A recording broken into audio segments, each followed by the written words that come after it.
Hello, all. Welcome to CarrTalk. It's good to see everyone today. Excited to engage. Welcome to the show and to our conversation. Very excited to have Scott Taylor with us. Scott is our Director of Key Accounts here on our team. He's been with us 4 years, and he brings with him a wealth of experience prior to that in importing product, working with brands abroad. He's lived in different parts of the world for a number of years, and very excited to have you, Scott. Welcome. Thanks, Owen. Looking forward to the conversation. Yeah, excited to dive in. So on our show on CarrTalk, we dive into different areas of e-commerce and operations and areas of how to build and grow your brand online. And today, we're excited to talk about Prime enablement on Amazon, and as well as what that means, requirements, and how the impact it can have on your business. And we're going to go into the details of that. And for those of you that don't know or that are not as familiar or don't use Amazon or Amazon Prime, I think probably all of us do. Prime is Amazon's key customer program that enables the customer by paying an annual fee, similar to programs that other retailers like Costco have, engage in free shipping, faster shipping, and a whole host of other media and other opportunities. And so there's different ways to ensure that your products are Prime on Amazon and really achieving that top tier customer and increasing higher conversion. And so we're going to talk through those today. So if you have questions or comments as we get going in the chat, please add those, put those in the comment section. We'll be happy to dive in and excited to go ahead and get into the details, which is what we're all here for. So with that, Scott, let's just start with let's set the ground rules. What are the core requirements to be Prime eligible? Yep. Purely from an account health perspective, the requirements are not that stringent. So you would have need to self-fulfilled at least 100 packages. Your account needs to have a cancellation rate of less than 2.5%. You need a valid tracking rate of greater than 95% and a late shipment rate less than 4%. So from these four key account health areas, it's not that difficult. But what's more important to us is making sure that we are actually ready from an inventory perspective.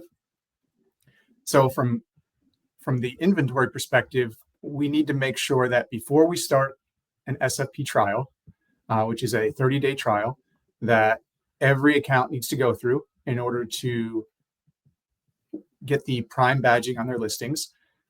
We want your inventory to be allocated across all of our FCs. So if you're using Spreetail, we would have 7 FCs across the US, and we need to make sure that inventory is well balanced across that network. And Spreetail, we would have planners that would work with you in order to make sure that those ratios are correct so that each warehouse has enough inventory and wouldn't go out of stock during the trial. And that's the other key thing that we need to make sure that we're looking at is our days of supply. That trial is 30 days long, and we want to make sure that there is absolutely no risk that we would go out of stock in any of our FCs during those 30 days or soon after those 30 days. So we get that inventory in place, it's in the right FCs, and then we want to make sure that we have a replenishment plan in place so that as soon as we pass that trial, we also won't have any out of stock issues. And when we get that Prime badging, we would be able to immediately start to be a Prime seller. And there won't be any gap between passing the test and then waiting for more inventory to arrive so that we can start to utilize that Prime badging. So we have the inventory where it needs to be. We have a replenishment plan in place. And then we want to make sure that the inventory that we do have and the SKUs that we will be using in this trial will be getting us a minimum sales volume of 500 sales per week. And that is above Amazon's actual trial requirements. So Amazon itself during the trial only requires that you have 100 Prime fulfilled orders during that 30-day trial. But Spreetail, in order to ensure that we have no issues and we have a very high degree of certainty that we can pass all of Amazon's requirements during that trial, we want to make sure that we're getting 500 orders per week. And why is 500 orders we think to be that comfortable number? we need to achieve 93.5% on-time delivery each week during that prime trial. And statistically, if you're below 500 orders, that it just becomes more difficult, that some random issue could happen that's completely out of the control of Spreetail that could cause us to fall below a 93.5% on-time delivery rate, and then that would put the trial at risk of failing. Right. So if I think, like, what are these random issues that could be out of our control? It could be weather-related issues. Amazon does allow bridging. So if Amazon is well aware of a weather issue in some region of the US, they might exclude those late deliveries from their calculation, but it's not a certainty. There could be random issues like a barcode got ripped off in transit, and so it needs to be sent back to a sort facility to be inspected. A delivery truck could break down. There could be local access issues. There's a host of things that can just cause a late delivery. And if you, for example, only have 50 orders in a given week, that 2-3 late deliveries could cause us to fall below the requirement. And it could be anything random. So statistically speaking, if we have 500 orders, then we have a high degree of confidence that we would have no trouble passing the trial. Got it. That's super helpful. Yeah, I mean, what I'm hearing back as I look at it and think about our brand partners is one, you need to have scale, right? Getting prime is a serious game. It's not something that can be done casually. And, while any one metric itself might not feel overwhelming, when you combine all of them together and having to simultaneously hit them all without failure, it is a high bar indeed. So helpful to understand that. Help me understand the differences between seller fulfilled prime and FBA, which is fulfillment by Amazon. Yeah, the main difference is in the name itself. So fulfilled by Amazon would be inventory that sits in Amazon's fulfillment centers and that is stored and fulfilled and shipped by Amazon. Whether the SFP program is seller fulfilled, meaning the seller themselves has that inventory in their warehouses and fulfilled by themselves. In our case, that would be inventory that is in Spreetail's network, and then we would be fulfilling those orders. So you're either using FBA, which most of the sellers are very familiar with the FBA program and those intricacies, and FBM would be then you're in Spreetail's program. So that's the main difference. And if you want to dive in a little bit more to FBA and FBM, we can, but I'll just stop there and let you take it. Yeah, no, I think that's helpful. I think that not a lot to add onto that. I think a lot of folks have used FBA, or also others have services. Walmart has WFS services, but many of us find that those services, may work great for certain types of goods or certain areas of the business, but then struggle or are not equipped to be the best for others, which is why we're talking about seller fulfilled prime and prime enablement overall. But on the Amazon side, if you're a customer and you log in and see an item that's prime enabled, whether it's actually FBA or seller fulfilled prime, it still shows as prime, right? So there's no difference in what that looks like from the consumer perspective. Yeah, most consumers would not even know. They wouldn't even notice whether it's FBA or FBM. They just see that this listing shows the prime badging. They're getting that ship speed promise. They're getting free shipping, free returns, and for them, it's all the same. Yeah, same experience. Yeah. And talk me through, if someone wanted to work with Spreetail to work on this, what does the process look like if someone's non-prime brand looking to unlock prime? Tell me about that timeline and process. So we can generally move as fast as the brand partner can move, and it's highly dictated by where the inventory is. If we're moving this inventory into Spreetail's network from a US domestic warehouse, then we could see a process from start to starting the prime trial of around 45 days. And if we are importing from overseas, then we have that overseas lead time, and it could take 90 to 120 days. It really just depends on that lead time of getting the inventory into Spreetail's system. So we can kind of think of it as 4 steps. Step one, we select the SKUs that we would want to participate in the Prime trial. And that is dictated by this order volume that we need to maintain of minimum of 500 orders per week. So we want to make sure we select some SKUs that have a high enough volume that we're going to hit that requirement, and we won't be at any risk just due to a low sales volume. Then we need to get that inventory into our fulfillment networks. So if you think coming from a domestic warehouse, might have a 2-week transit time. Coming from overseas, it could have a 30 to 90-day transit time, depending on where it's coming from and where it's going specifically.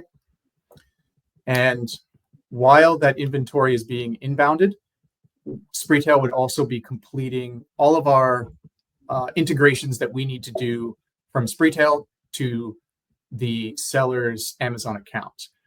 And we are pretty good at that. We have a very streamlined process. Some of it is automated. So we can move as fast as the seller is able to get us their account information that we need, their merchant token, a few key pieces of information so that we can connect to that Seller Central account and map all of the inventory from Spreetail's networks directly into Amazon so that we have that direct connection, which is necessary for the speed. We need to be able to pull those orders instantly from Amazon as soon as the customer places it so that our FCs can ingest it, process it, and ship it out same day, next day, so that we can hit the Prime 1-2-day ship requirements. So once that Amazon integration is complete, once the inventory is in our network, then we can start the trial. So mainly dictated by where the inventory is coming from, but it could be anywhere from 45 to 120 days from when we decide, hey, let's go for it. Right. That's helpful. That's very helpful. And what, for all this work that needs to be done, the testing, the review, the data, the quality, the shipping speed, what's the impact? What do we see actually happen to sales, to conversion? What kind of metrics are you seeing that brands care about? Yeah, we can see a massive boost in performance depending on what we're coming from. So it's highly variable. If we're taking a listing that had a 10-day ship speed and now we're going to next day 2-day shipping, we can see a massive impact. If we're coming from a ship speed of 3 to 4 days, we will still see a tremendous impact, but it won't be at the same scale. So it really depends on what baseline we're starting from. So we could say that we generally have a 20 to 50% increase in traffic on average and a 15 to 100% increase in conversion rate. But we've also seen more than that, a lot more than that. So we have a general guideline to say every day of ship speed that you take off of your current offer, we would see roughly a 15% improvement in sales. And then layering on the Prime badging on top of that, another 20%. That's a generalization that can also depend on your product category, your competitors, and within your subcategory. Are all of your competitors already Prime, or are you now unique because you are the one offering Prime shipping in this subcategory? So there's a high degree of variability, but there's a tremendous benefit to faster ship speeds and layering Prime on top of that. Yeah, and one, it's very helpful to see that. We see that in all of our business. And one question I often get from brands is, hey, does this particular item, let's say that it's an outdoor potting plant box. I hear brands say, does the customer really need this in 2 days? Surely that they're going to do that garden project in a week or two, and if it gets to them in a week, then that's fine. And I think what we're all not appreciating when we ask that kind of question is that it doesn't necessarily always matter what the customer wants, the consumer wants. It matters how the platform showcases the product. And if Amazon, Walmart, and other key e-com companies really emphasize in their algorithms and search and prioritization faster shipping speed items, then even if the end customer doesn't care as much, if the platform and algorithm care, then that sets the standard. And so it's a good thing to take a step back and say, hey, it's not just it does matter what the end customer wants, but it also matters how the platform's engineered. And Amazon especially is engineered towards speed of shipping, down to same day, next day, and beyond. So Yeah, uh, exactly. I think we can separate it just into those two categories of the platform benefits. So Amazon will yeah, absolutely rank your listings higher when you have faster ship speed, all other things being equal. And then again, if you layer Prime on top of that, you will get more traffic and conversion just due to Amazon's internal platform reasons and their algorithms. But it's also common sense when you're thinking about customer preferences. There's some customers that will only filter listings down to Prime offers. There's just that simple button that you can press to say, I only want to see Prime offers. And then if you're not Prime, the customer won't even see your offer. right, So that's a powerful filter that a lot of customers do use because they know the benefit of Prime. They've paid for the sure, Prime paid membership, for it. and they're going to do that. Yeah, And you talk about that potting plant. Like myself personally, this year I was shopping for a machine to dethatch my lawn, and I did it last minute. In the spring, when you want to do your yard work, you need to get it done by a certain date, otherwise your sure, grass isn't going to grow right. sure, The machine that I wanted to buy had a 10 to 14 day ship promise, and that was absolutely not going to work for me. So I couldn't buy the machine I wanted to just because of that ship speed. So I chose one that could get here in 2 days because the next weekend I needed to do that project. So it's common sense that customers now just expect 1 to 2 day shipping because they don't plan 14 days in advance for most things that they want to buy. yeah. No, it makes complete sense. And by the way, I will make a shameless plug for Sunjo dethatchers, which we sell, and they're great products as well. So I'll take a moment to do that unplanned.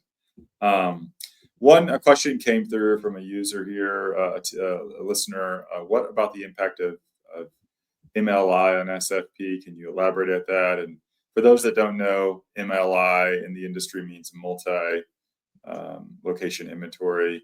And so maybe speak to us on having inventory in different locations around the U.S. and how that impacts seller fulfilled Prime. Yeah,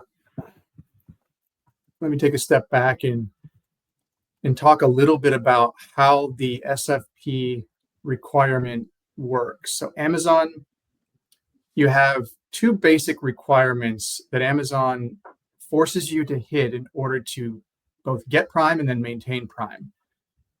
First, it's your promised ship speed.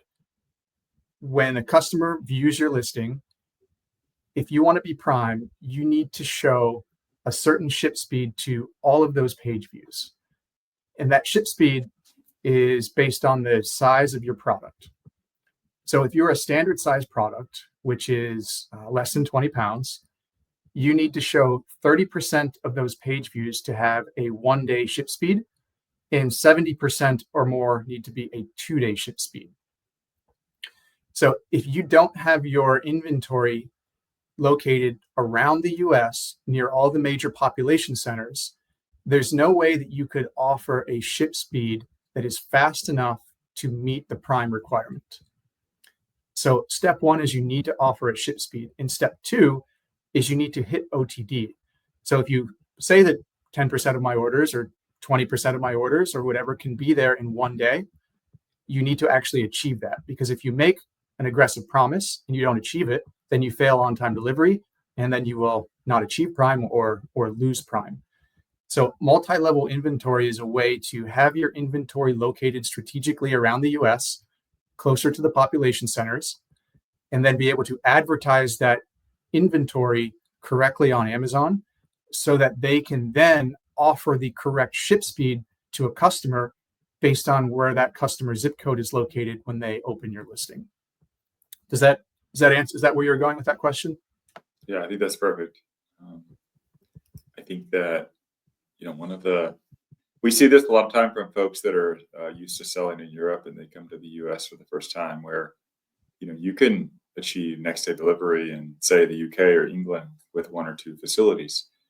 The U.S. is, of course, very large geographically. There's just a lot of miles, and also a lot of population that doesn't live in cities, right? Certainly compared to Asia, or certainly compared to South America. the U.S. has a more rural consumer base. And so that's where having inventory sitting across the U.S. and in many different facilities is required. It's expensive because you have duplicate inventory, right? And you have to get it shipped inbound to those facilities and outbound, et cetera. So I think that's helpful. I think if you're not, again, invested in MLI and really pushing, as well as overall the volume of orders for what you're achieving, then going after Prime is probably not your biggest priority. Your near-term priority is to be committed to that volume and investing in that. And that's one thing we see. Do you have any examples of brands or partners that we've unlocked Prime or that we've seen Prime get unlocked, the results? I'm just wondering if you have any information to share on that. Yeah, absolutely. We've got several brands that have seen both year-over-year growth and an immediate instant benefit to going live with Prime. One of our brands has been on Prime for just over a year now. Year to date, they're seeing 30 to 40% year-over-year growth just from switching to Prime. And they already had a relatively good ship speed prior to going Prime. So it's mainly the benefit of Prime on top of their previous growth. So that is extremely exciting for them to see.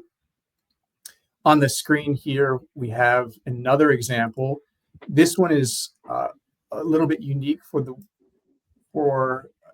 the types of benefits that we typically see, because on this one, it was a treadmill seller.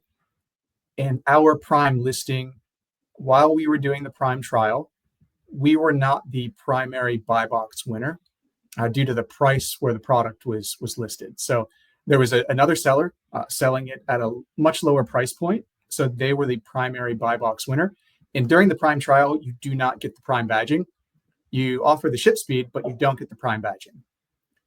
So you can see that we had roughly 50 sales per day. It was sort of bouncing all over the place.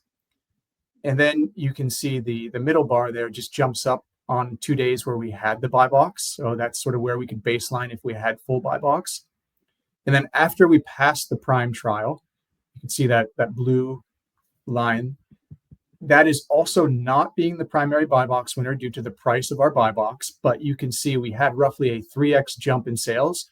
Nothing else changed except it was pre-Prime badging after Prime badging. Right. So you can see, even when you're not the primary buy box winner, it can be a tremendous benefit to your sales volume. Yeah, triple the volume, right? It's huge. And if you want to go to another example, this is more typical because almost all of the brands we work with, it is them. They are the exclusive seller on the buy box. So we're not even thinking about buy box concerns. On this one, we did roughly a 10-day comparison of pre-Prime and post-Prime. And just as from a purely unit sales standpoint, we saw about a 212% increase in unit sales. And if we dive into everything that led to that increase in unit sales, our conversion rate increased from 1.1% to an average of 2.6% over those 10 pre and post Prime days.